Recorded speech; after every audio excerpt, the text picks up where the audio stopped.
Assalamu alaikum wa rahmatullahi wa barakatuh, everyone. Welcome to Amazed by the Quran, a series in which I like sharing with you things I find amazing about the Quran. Today, a phrase that the brothers of Yusuf mentioned, وَتَكُونُ مِن بَعْدِهِ قَوْمًا صَالِحِينَ. After you throw him into a well or kill him even, after that, you'll have the exclusive attention of your father. And then, some time passes and you will be good people. وَتَكُونُ مِن بَعْدِهِ قَوْمًا صَالِحِينَ. These people have in their mind that they are bad. They're not saying they're good people, because they're saying we're going to become good afterwards. So yes, I have a problem, but the reason for my problem is that one over there. And once he's out of the picture, then I can actually be a good person again. There are people in this world who deny that they're bad at all. Like shaitan has beautified their deeds to them and they think that they're doing great. They're وَهُمْ يَحْسَبُونَ أَنَّهُمْ يُحْسِنُونَ صُنْعًا. They assume that they've done great work. But then there are people who actually know that they're wrong. They know they're messed up.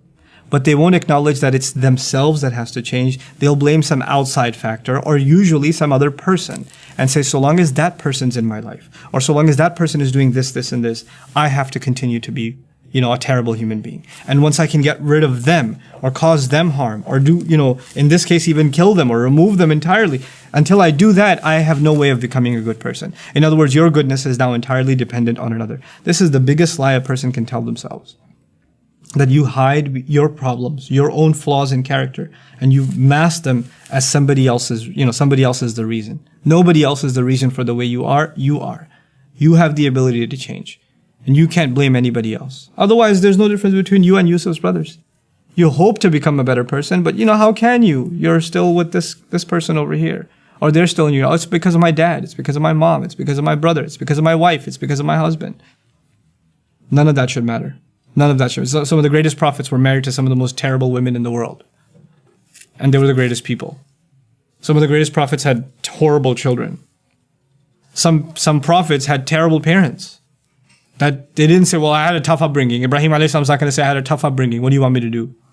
He's not going to do that. SubhanAllah.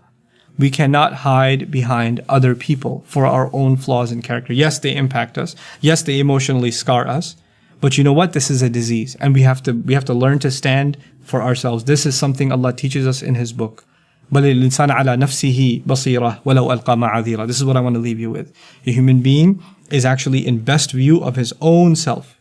Ala nafsihi suggests even only on himself, meaning you cannot see anything more clearly than you can see yourself, even if you come up with excuses. Deep down inside, you know and I know.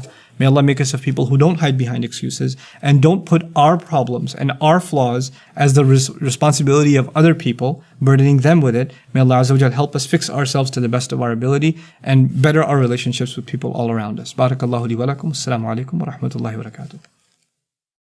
Assalamu alaikum wa rahmatullah. If you enjoyed this video, please do share it with friends and family. If you want to see more videos from this series, click on the box at the top. If you want to see other videos, click on the box at the bottom. And don't forget to hit the subscribe button. Thanks.